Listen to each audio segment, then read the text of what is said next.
This Todd-versation is brought to you in part by Shift Creative. Start shifting. With promotional consideration from Volcano Produce.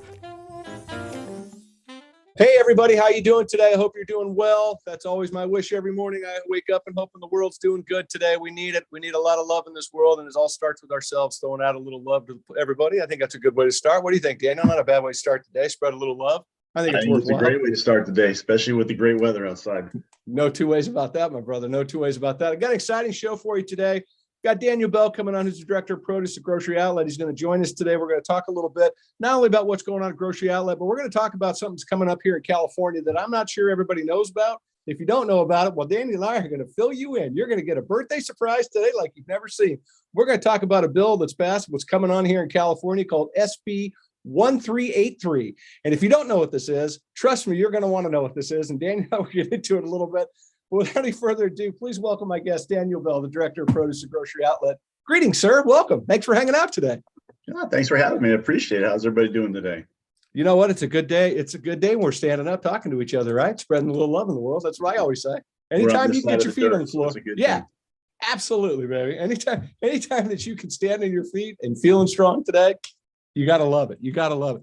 Well, I'm thrilled you're here. And like I said, this conversation we're going to have around 1383 is going to be an eye-opener for a lot of people. But before we get into that, if you wouldn't mind, like I do with all my guests, just give everybody a quick little, hey, how you doing? A little intro and bio, who you are, so they know what you're all about. So, obviously Daniel Bell with Grocery Outlet. I've been with GO now for 13 years. My produce journey started in 1990 with Vons as a closing produce clerk way back when, it seems like a lifetime ago, in Vista, California. It's store number 342. Wow. Just as a young kid trying to make some money, and got kind of hooked on to the union wages at that time, being young and single and trying to get every hour I could to enjoy life as a young single guy in Southern California. Worked my way up from there to a bunch of different stops along the way: trimmer, second man, produce manager. My first shop was on Balboa and Genesee in San Diego. Yeah, baby. It was great time. Went through a big major, tore down 3 walls, remodel that store. Went from there to Mira Mesa, California, and was there for a year, and then got lucky and got sent to beautiful downtown La Jolla, and I think it was 2004, and had to be a produce manager there. It was a really tough gig. Had to be. High volume rack, great customers, could really sell anything there, and we did. It was a lot of fun. Took a promotion in 2005 to produce merchandiser out into the Texas division for Safeway with Tom Thumb and Randall's. Was in North Dallas for 5 years. Great learning experience. Got to see how the other part of the world viewed produce and how things went out there. It's easy to sell produce in Southern California. It's a much healthier lifestyle. People view it much differently. You go into the Midwest and some of the other parts of the country, and it gets a lot tougher. Eating habits change, diet habits change. So learned a lot of great lessons there. Learned about tornadoes, learned about hurricanes and the impacts they had on things, and decided to come back home. Actually, my wife told me I had to come back home to California in 2010. So I took a job with Grocery Outlet. Scott Olson had reached out, brought me on board as a produce merchandiser out here with Grocery Outlet at the time. We had 137 stores total. Worked my way up from there to buyer, floral buyer, produce floral buyer, senior produce buyer, and am now director of produce for Grocery Outlet. So it's been a fun journey. I love that. Well, I love the comment about produce manager La Jolla. It's like first thing I thought about was being vice produce manager in Newport Beach. 2 great zip codes to be produce managers. Right. I got to spend 5 months on strike in La Jolla, where we were walking picket lines out in front of the store in the sun. Yeah, that's not a bad day. Not as good as playing around a golf in La Jolla, but still a good day. No, I can assure you of that. I assure you that. Well, Grocery Outlet's pretty impressive brand, man, for what you all are doing. I mean, what's like 400 stores now? You got upwards of 2 million people coming into your stores every single week. And you guys have led a charge in what I call the upcycling of food, with no doubt about it. You guys are definitely very, very proactive in what it takes to put food out in front of consumers and why you do it and the way you go about doing it. It's really is impressive to talk about. So I want to talk about Grocery Outlet real quick before we jump into 1383. I want everybody to kind of get a little bit of feedback, a little bit of idea what you all are about. But you guys call yourself the largest opportunistic buyers of groceries in the country, is your handle, which it's like, okay, what does that actually mean? And diving into it a little bit, we're going to talk about it. So I'm going to give you a two-part question. What does an extreme value retailer mean? And then what is Grocery Outlet for everybody? So yeah, that's a great couple questions there. I try not to have shitty questions, Daniel. I try hard. So yeah, it's for us, the extreme value is we go to market looking for inventory that companies need to move. And again, produce is still new to Grocery Outlet. We've only been part of the discussion now for going on 20 years. Yeah. It started with grocery, where they would go out to suppliers, big companies, and it's overproduction, it's discontinued items, it's packaging changes, it's pack size changes, it's canceled POs and things like that, where we go in and we built these relationships with these companies that were their first call, and we negotiate a price on, say, Kellogg cereals and things like that, where we're not paying the regular FOB prices on these items. And we turn it around and bring it into the stores, and we sell it at a much lower retail than what the conventional grocers do out there. What it means for our stores is that our inventory is constantly changing and constantly evolving. We like to call it the treasure hunt. If you come into one of our Grocery Outlet stores, and you're going to find different inventory in all 446 stores, because they're all independently owned and operated.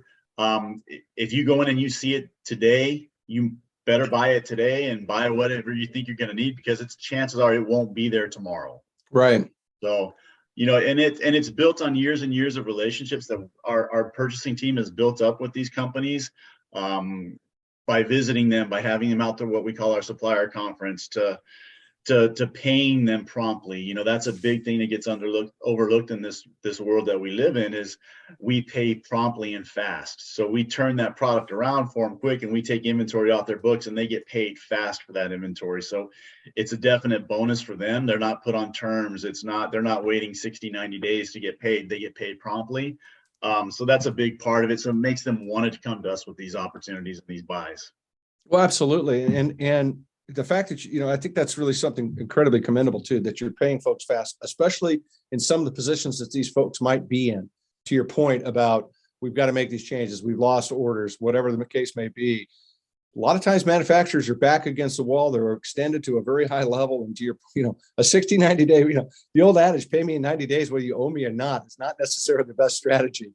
So I commend you guys on that, because I think that carries a really big stick. And I think, to your point, it's why people are picking up the phone.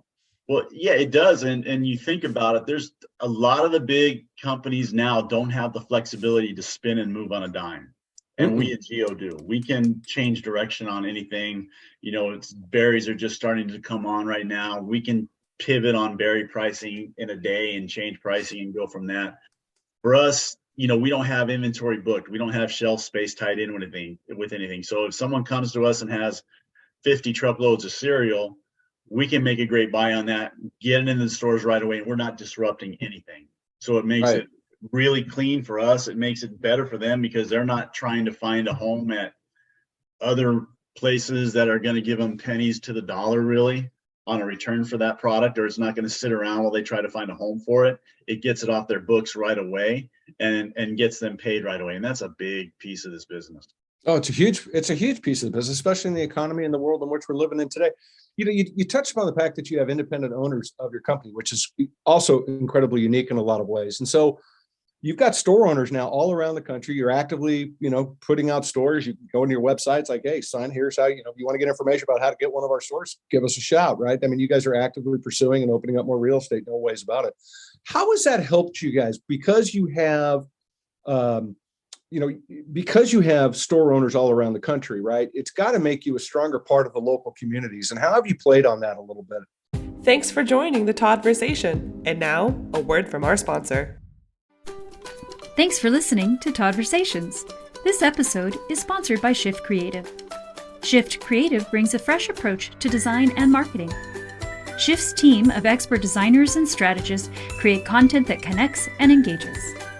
Our clients are a collaborative part of our process, working directly with the creative team to build their award-winning projects. Specializing in branding, messaging, packaging, marketing, and websites with decades of experience serving the food, agricultural, service, and tech industries, Shift can help your brand to tell its story. Visit startshifting.com to get started. Make a difference with your marketing. Freshen up with Shift Creative.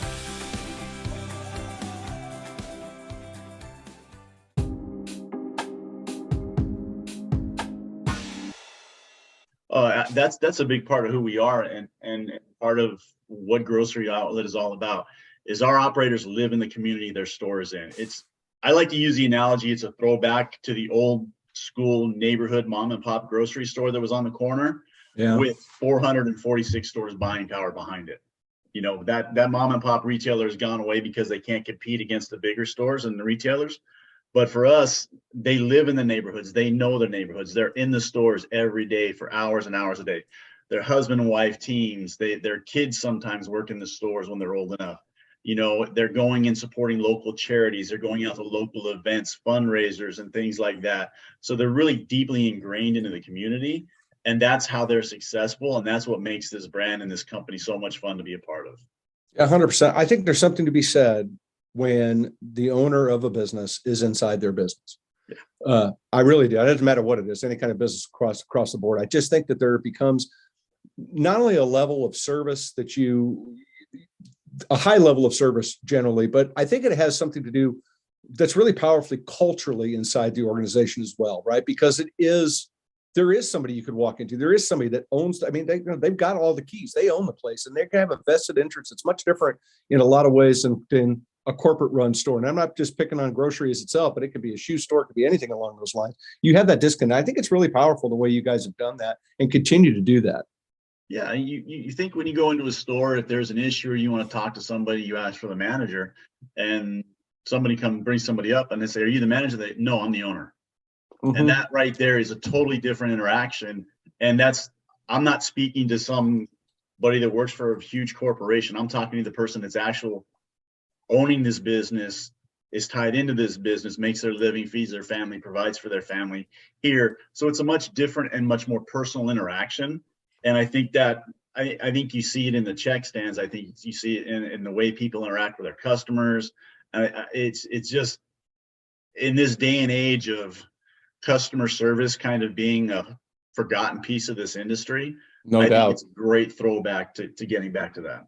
Absolutely. I absolutely agree. And I think that the brands that are out there that are looking to expand and to grow, I mean, look, you've got an opportunity to have your voice heard inside of, to your point, of family run businesses all around the country. And I think it's really, really powerful. And I think it's something that when you think about customer service, you think about brand, equity, you think about brands improving themselves, having a voice or having people support you like that is, that's a really nice lift to have. And it costs really nothing to do, right, which is even better.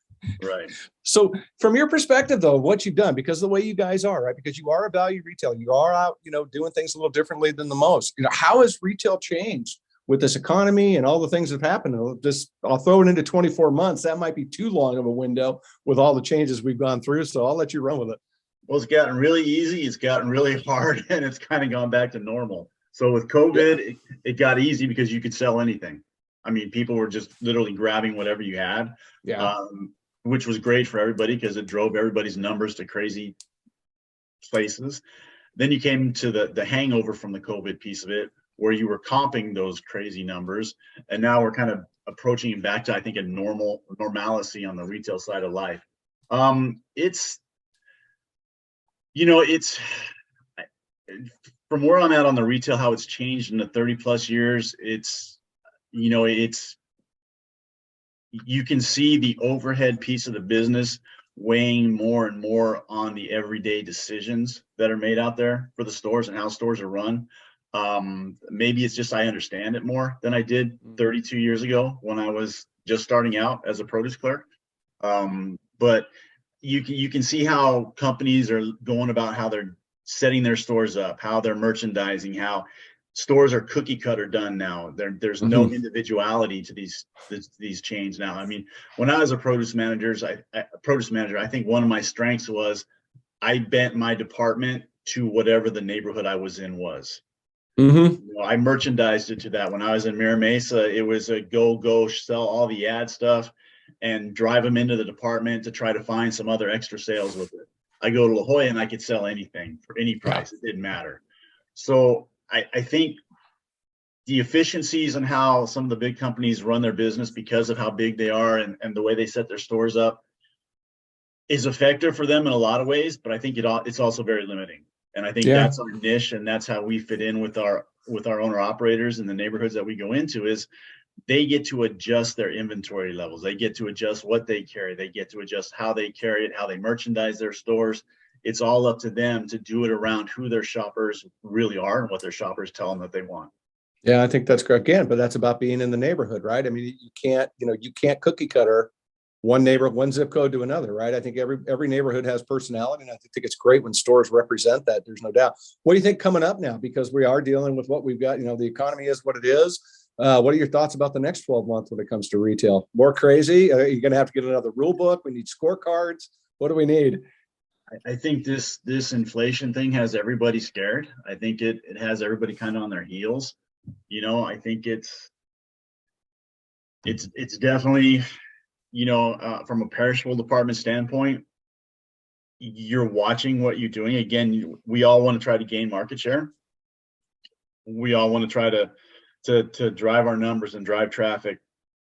But again, it's with cost of goods going up and things, you know, last year's price point might not be a reality this year. You know, things you may have done in the past might not be a reality anymore. You have to take a look at retails traditionally you may have stayed away from and try them. We've done it on a couple different items in produce, and we've had success and we've not had success with some of them. I think you just have to really know your business, know who your customers are, and try to stay loyal to what you do well, and be creative, but not go too far down any kind of side roads. Well, I think sometimes too, we get into these situations economically or whatever the case may be. I think we try to be real quickly pivot to become all things to all people. And I think that becomes the death of brands. Right. I think that you're seeing it now with some of these brands trying to be all things to all people. And it's not working. Be who you are, stay true to your values, I always think about, it's like, what got you here? Like, there was the first step of that ladder that you stepped on that got you to the second one. And we forget that. We always live in the moment, like, oh, we're almost to the top, we got to keep doing what we're doing. It's like, no, you got to get back down to the basics and remember that's what built you the opportunity to have the voice that you have. And I think it's a powerful lesson for people to recognize. Yeah, I think, you know, you did something really, really well to get you to this point where you're at. To try to recreate the wheel and change and spin on the top is probably not going to work for you. You know, I'm a Southern California kid. I grew up watching USC football, and student body left and student body right. Hoorah. Worked really, really great for a long time. You know, you do what you do and you do it well. And if it's you execute 6 plays and you execute those 6 plays great, then you go with it. I think, you know, again, as a store that's evolving and changing, I mean, in my 13 years, we've changed and come a long ways in a lot of different things in produce. But I think, again, we're a limited SKU retailer. This is who we are and what we do. We just have to make sure that we do what we do better than we did yesterday. Yeah, I think that's a great mantra. I think that's a great marching order for any business to take a look at it. But that's really a holistic way of looking. That's really a very approachable management style in a lot of ways. Like, what is working? Why does it work? And how do we improve upon that versus that FOMO? Oh my God, somebody did something that I got to go do. I just think, so, you know, especially a downturn economy, I just think that's kind of a suicide march in a lot of ways. Yeah, again, and again, I'm speaking towards other people's business. So it's, you see companies that they're spending so much, they lose themselves, and they're actually, instead of going forward, they're going backwards because they're changing everything. Their customers don't know what's going on, and they're losing that. So their customers, instead of being comfortable where they're at and shopping and finding what they want, they're like, you know what, I'm going back to this other place because they're stable, and at least they're going to have what I need and what I want. Correct. I agree. I think it's it's powerful. You've given everybody. And by the way, the USC football reference. You don't have to take much for you to get fired up about USC football at all. It's that time of year. Yeah, as long as you don't, and I've got so many friends in the Southeast and up on the broadcast. And I have to listen to that SEC stuff all the time, and the Georgia this and Alabama that, and it's just too much. Let's get the West Coast rolling. We need to get a Pac-12 national championship coming around pretty quick.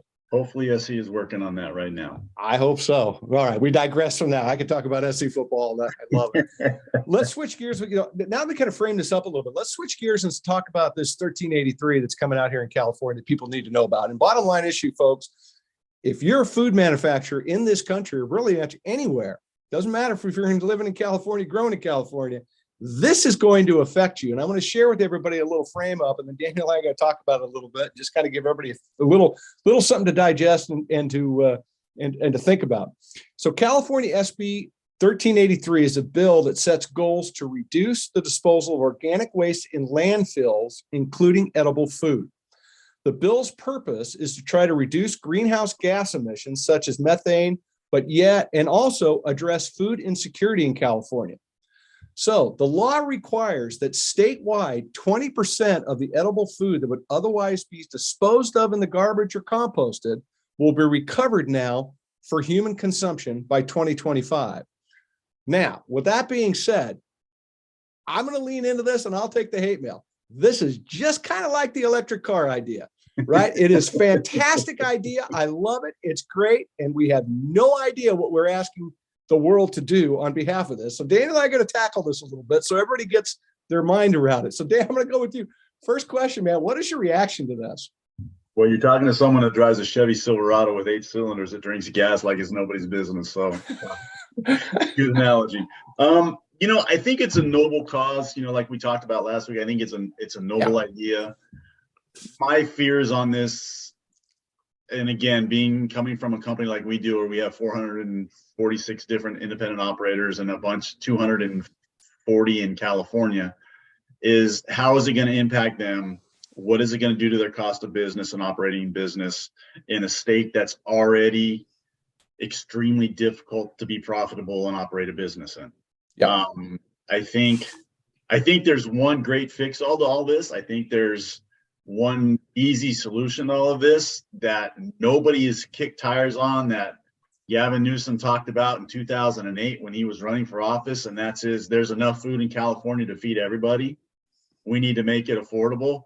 Well, the best way to reduce food waste is to make it more affordable and lower prices and get back to an old-fashioned way of selling more for less and driving tonnage. It's probably not feasible. It's probably a fantasy.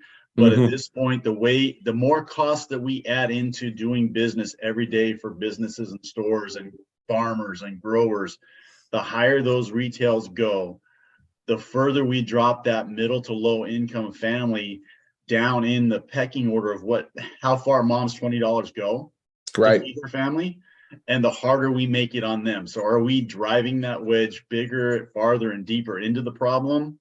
Or are we actually trying to solve it? I think there's no reason we should have food going to waste in this country. There's just not. But we've not been able to solve that, whether it's through food bank donations at store level, the ugly produce type things that have been out there, different programs that have been set up, but none have been really executed great. Now, is that because not everybody's been behind it, because there hasn't been a law and that hasn't forced everybody's hands? Maybe.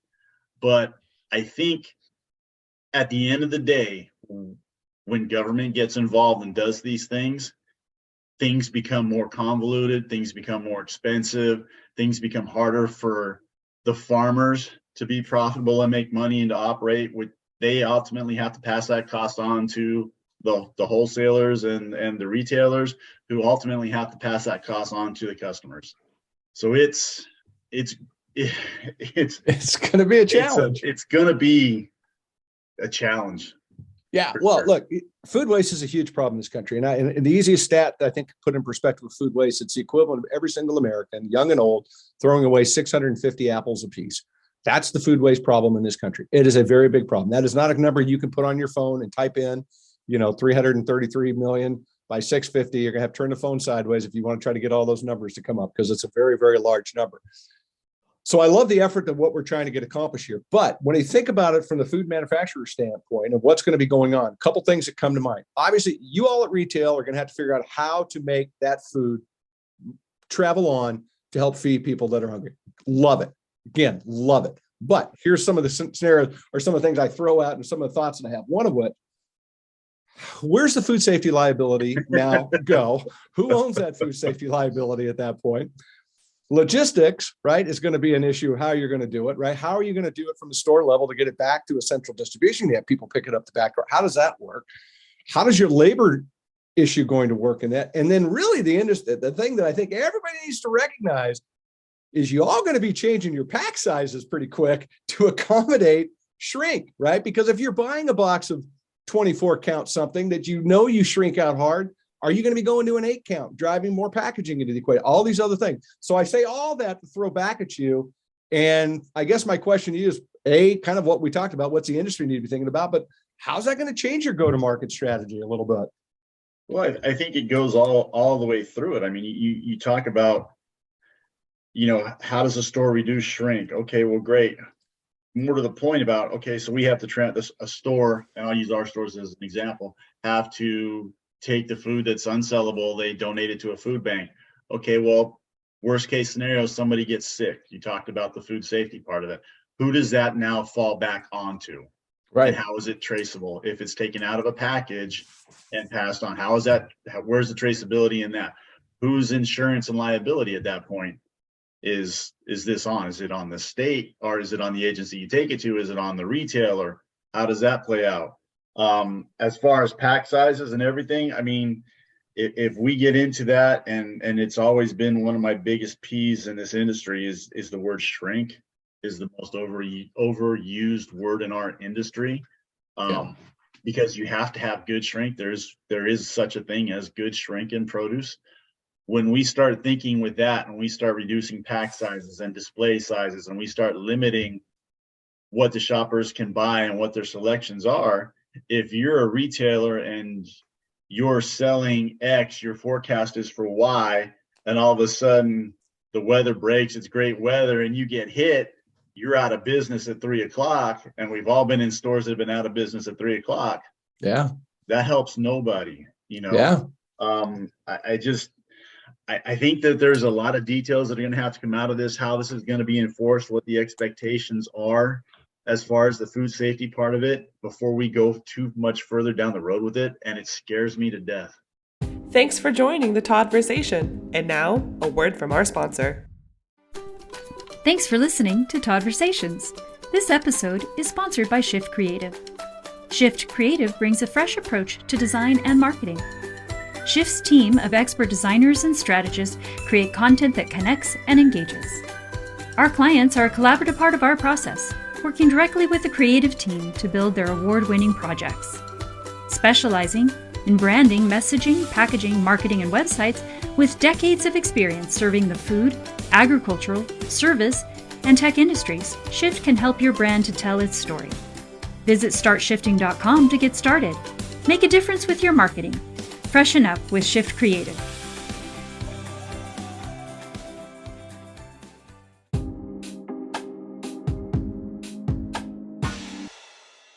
Yeah, it does me as well, because, I think about some of the instances they've had in the past about food safety where, somebody got something out of a dumpster and all of a sudden, they got sick from that. And now it's back to the liability of the manufacturer. It had nothing to do with it being in a dumpster 25 states away. Well, I mean, I jokingly referenced the strike at Bonds in 2005. Well, they were throwing meat and dairy out in the trash cans at the time.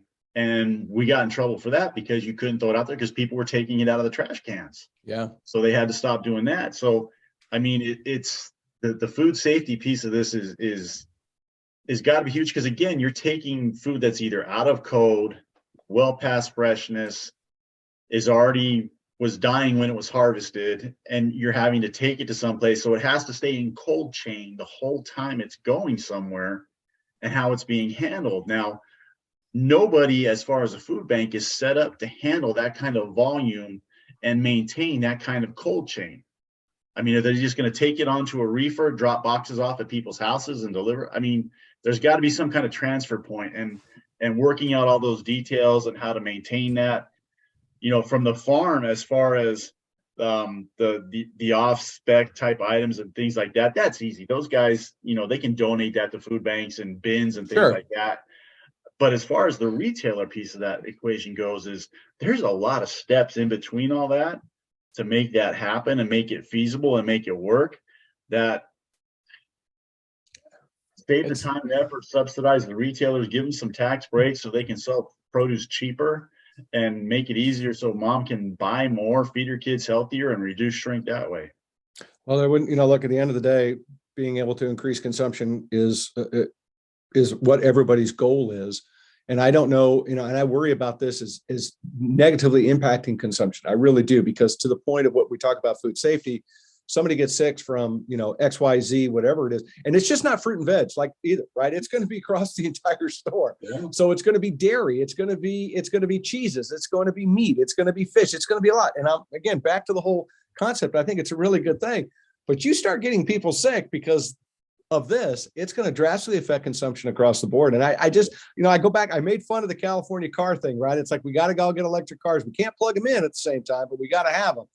I love the idea and, the 35,000 foot thought and what they're trying to execute, but nobody's down on the ground level going, hey, how are we going to pull this off? And by 2025, that's tomorrow in terms of logistics and coordination and getting stuff done. It's going to be a really big challenge. Yeah. I mean, we all know how hard it is to get things built and get infrastructure set up and get all this done. And it just, you bring up all those points and all those departments and all that product going in the cross contamination, and all these alarms just start going off in my head. And yeah, the last thing you want is to try to save people and try to feed people, but end up killing people. That's the last thing anybody wants. And hopefully the powers that be will do their due diligence on this and make sure that they have things in place that don't cripple businesses and retailers and farmers even more from doing what they do best. Yeah, it's going to be really interesting to see how this thing plays itself out. And again, all for the concept, but I think it's going to be an incredible challenge.